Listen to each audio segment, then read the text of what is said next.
Hi అండి, అందరూ ఎలా ఉన్నారు? బాగున్నారా? Welcome to Roja's Eduplus channel. నేను ఈ ఛానల్ని క్రియేట్ చేయడానికి ముఖ్య ఉద్దేశం నేను పడినటువంటి ఇబ్బందులు మీరు ఎవరు పడకుండా ఉండాలని చెప్పేసి. మా పిల్లలు హిందీ ప్రచారసభ ఎగ్జామ్స్ రాస్తున్నారనమాట. వాళ్ళని బయటికి ట్యూషన్స్కి పంపించడానికి నాకు కుదరట్లేదు. కాబట్టి నేనే వాళ్ళకి ఎక్స్ప్లెయిన్ చేద్దాము అని చెప్పేసి ఎక్స్ప్లెయిన్ చేస్తూ ఉన్నాను. ఈ ఎక్స్ప్లెయిన్ చేసే సందర్భంలో నాకు ఏదైనా డౌట్ వచ్చినప్పుడు నేను యూట్యూబ్లో సెర్చ్ చేస్తాను. సెర్చ్ చేసినప్పుడు అన్ని తమిళ్ ఛానల్సే కనిపిస్తున్నాయి, తెలుగు ఛానల్స్ ఏమీ కనపడటం లేదనమాట. కాబట్టి నేనే ఒక తెలుగు ఛానల్ని క్రియేట్ చేసి పిల్లలకు అందిద్దాము అనేటువంటి మంచి ఉద్దేశంతో ఈ ఛానల్ని స్టార్ట్ చేయడం జరిగింది. ముందుగా మనం ప్రేమ్ మాధురి అనేటువంటి పాఠంలోని కవితని గురించి మనం తెలుసుకుందాం అన్నమాట. విశారద పూర్వార్ధ ఫస్ట్ లెసన్ ప్రేమ్ మాధురి. कवि परिचय. नाम श्री भारतेंद्र हरिश्चंद्र. जन्म 9 सितंबर 1850. स्वर्गवास 6 जनवरी 1885. ఈ ప్రేమ్ మాధురి అనేటువంటి పాఠాన్ని రచించినటువంటి కవి పేరు శ్రీ భారతేంద్ర హరిశ్చంద్ర. ఆయన జన్మించినటువంటి సంవత్సరం 9 సెప్టెంబర్ 1850. ఆయన స్వర్గస్థులైనటువంటి తేదీ 6 జనవరి 1885. జన్మస్థాన్ काशी. ఆయన కాశీలో జన్మించడం జరిగింది. జీవన్. इनका जन्म इतिहास प्रसिद्ध सेठ अमीनचंद की वंश परंपरा में हुआ था. ఈయన జన్మ ఎక్కడ జరిగిందంట? ప్రసిద్ధిగాంచినటువంటి అమీన్చంద్ వంశంలో ఈయన జన్మించారు. ఇన్కే పితా గిరిధర్ దాస్ భీ కవితే. ఈయన తండ్రి గారు అయినటువంటి గిరిధర్ దాస్ కూడా మంచి కవి అన్నమాట.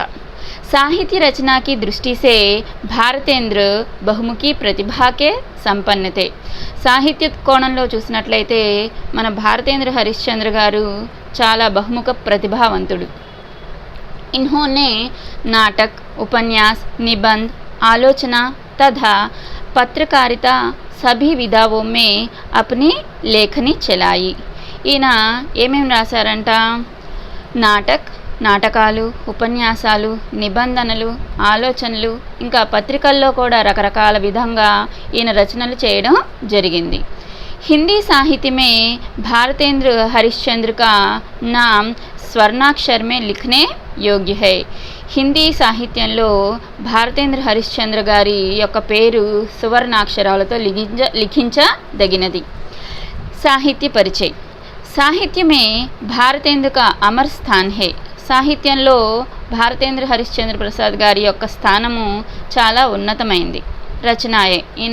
ఈయన రచించినటువంటి రచనలు ప్రేమ్ సరోవర్, ముద్రారాక్షస్, చంద్రావళి. ప్రేమ సరోవరం, ముద్రారాక్షసం, చంద్రావళి అనేటువంటి రచనల్ని రచించడం జరిగిందన్నమాట. కవితాక సారాంశం. ప్రేమ్ మాధురి కవిత యొక్క సారాంశం. श्री कृष्ण की सलाह से उद्धव गोपियों से मिलकर उनके ज्ञानोपदेश देते हैं.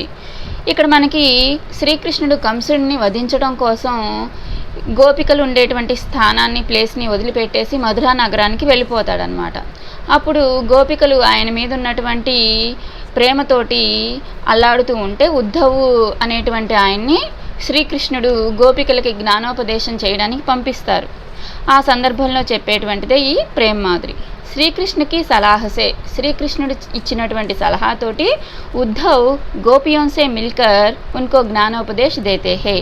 కృష్ణుడికి ఇచ్చినటువంటి సలహాతోటి గోపికలకి ఆయన జ్ఞానోపదేశం చేయడానికి వెళ్తాడు ఉద్ధవ్ ఉన్హే సమఝాతా హే కి జ్ఞాన్ హీ భగవాన్ హే. ఉద్ధవ్ వాళ్ళతో చెప్తాడేమని? జ్ఞానమే భగవంతుడు. ధ్యాన్ మగ్న రహకర్ భగవాన్ కి ప్రాప్తి కర్ సక్తే హే. ధ్యానంలో నిమగ్నమై మనం భగవంతుణ్ణి ప్రాప్తించుకోవచ్చు, చూడొచ్చు అన్నమాట. మన్మోహన్ కృష్ణ గురించి. ఉన్కే ఉత్తర్ దేతీ హుయి గోపియా కహతే హే. ఆయనకి సమాధానం ఇస్తూ గోపికలు ఉద్ధవ్తో చెప్తున్నారు, హమారే pass Ek he Mann hey ఉసే hum log శ్రీకృష్ణుకో they చుకీ హే. మా దగ్గరున్నది ఒకటే మనసు, దాన్ని మేము శ్రీకృష్ణుడికి ఇచ్చేశాము. జబ్ హమారే మన్ హమారే పాస్ నహీ హే తో హమ్ కైసే యోగ్ సాధన కర్ సక్తే హే. మా మనసు మా దగ్గర లేనప్పుడు మేము ఎలా యోగ సాధన చేస్తాము? ఇక్కడ యోగ సాధన అంటే మనం భగవంతుడిని ధ్యానించడం అన్నమాట. अगर हमारे पास अनेक मन होते तो हम एक मन श्री कृष्ण को देकर दूसरे से योग साधना कर सकते. ఒకవేళ మా దగ్గర అనేక మనసులు ఉన్నప్పుడు మేము అనేక రకాలుగా పనులు చేయగలము. ఒకటి శ్రీకృష్ణుడికి ఇవ్వచ్చు, ఇంకో దాంతో యోగ సాధన కూడా చేయొచ్చు. లోక్ లజ్జాకే బారేమే ధ్యాన్ నహీ దేతే, ఎవరు ఏమనుకుంటున్నారు అనేటువంటి దాన్ని మనం వదిలేసేయచ్చు. ఉద్ధవ్ సే కహతే హై హమారే పాస్ తో ఏక్ హీ మన్ హై, మా దగ్గర ఉన్నటువంటిది ఒకటే మనసు. వహ్ భీ కరోడ్ కామ్దేవోంకో మోహిత్ కర్నే వాలే మన్మోహన్ కృష్ణకే పాస్ హై, మా దగ్గర ఉన్నటువంటి ఆ ఒక్క మనసు కూడా మేము ఎవరికి ఇచ్చాము, ఎవరినైనా తన వైపు తిప్పుకోగల శ్రీకృష్ణుడికి మేము ఇచ్చేసాము.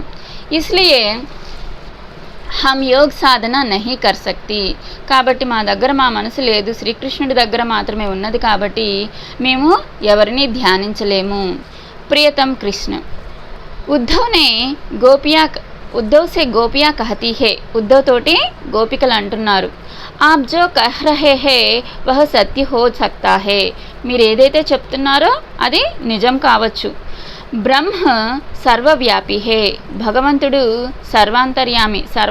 సర్వంతర్యామి కాబట్టి అంతటా వ్యాపించి ఉన్నాడు.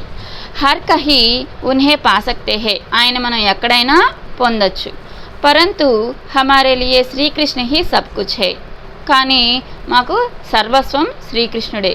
उनके विरह में हम सब जैसे व्याकुल है कि आपके उपदेश अपनाकर हम ब्रह्म को देख नहीं पाएंगे.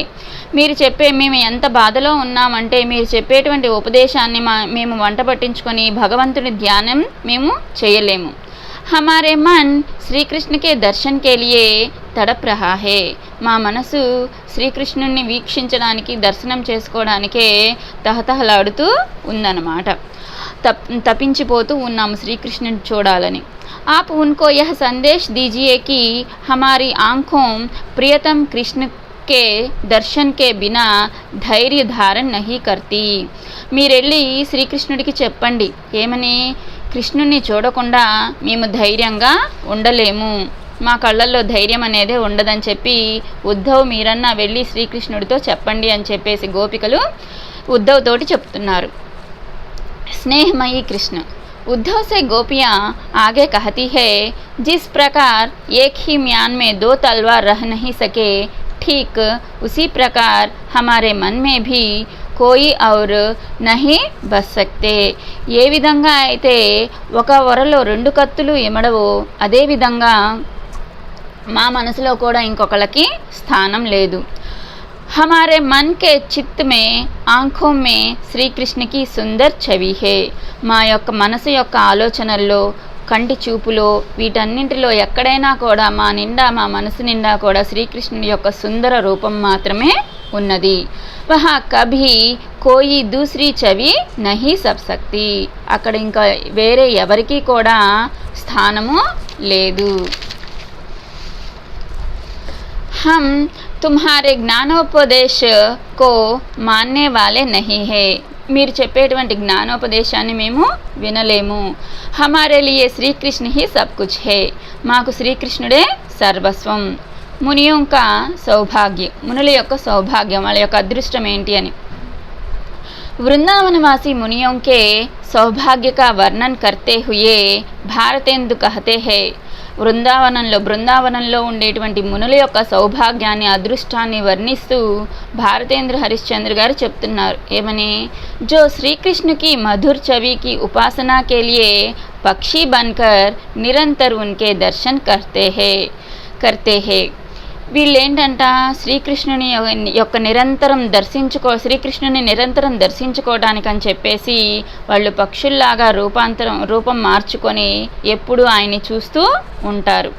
और उसकी वंशी ध्वनि तथा मुखी की वाणी सुनते रहते हैं. ఇంకా ఆయన యొక్క పిల్లన గ్రోవి నుంచి వచ్చేటువంటి ధ్వనిని వింటూ ఆయన యొక్క గానామృతాన్ని వింటూ వాళ్ళు అక్కడ నివసిస్తూ ఉంటారు. वृंदावनवासी मुनियों को यह सौभाग्य सहज रूप से उपलब्ध है.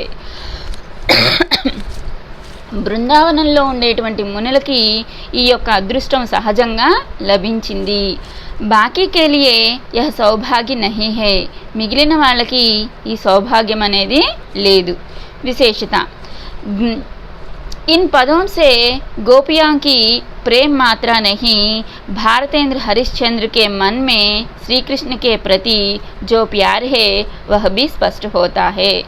ఈ పదాలతోటి ఈ పద్యాల్లో మనకేం తెలుస్తుందంటే గోపికల యొక్క ప్రేమ మాత్రమే కాదు, భారతేంద్ర హరిశ్చంద్ర గారి యొక్క మనస్సులో ఉన్నటువంటి శ్రీకృష్ణుడి యొక్క ప్రేమ, ఆయన మనసులో ఎంతైతే ఉందో ఆ ప్రేమంతా కూడా మనకి ఈ కవితలో తెలుస్తుంది, స్పష్టమవుతూ ఉంది అని చెప్పేసి మనకిక్కడ చెబుతున్నారు. నా వీడియో కనుక మీకు నచ్చినట్లయితే లైక్ చేయండి, షేర్ చేయండి, సబ్స్క్రైబ్ చేయండి. వీలైతే మీ సలహాలు సూచనలు కూడా కామెంట్ బాక్స్లో అందించండి. Thank you for everyone.